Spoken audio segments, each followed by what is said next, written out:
In my 30 years of being a union power member, I can honestly say very, very rarely do we lose power. And if we do, it's not for long.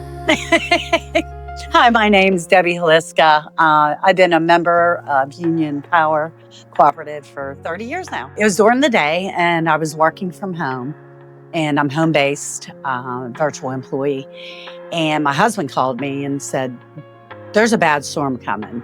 I've been watching the radar. You better, look out. They're saying tornado warnings. So I started working again, and my husband called and said, you need to go in the middle of the house. He said, I'm watching the Ring doorbell, get in the middle of the house now. I'm grabbing my dogs. I was scared to death. And all of a sudden, it was so loud, but it came and left just as fast as it came.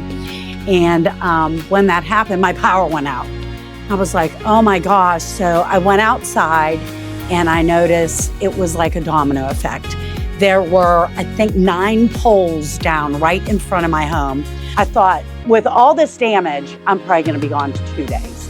I came to my son's home and I was sitting there working, and it was just a few hours. And I got an alert on my phone, and I'm like, that cannot be my Ring doorbell. I said, there's no way that the power's on. I'm gathering my stuff back and went home, and I had the power on. There were line trucks up and down the road. I took pictures. It was an amazing sight. It was wonderful. Like I said, I still can't believe to this day they got the power on so quickly. Together, we shine brighter.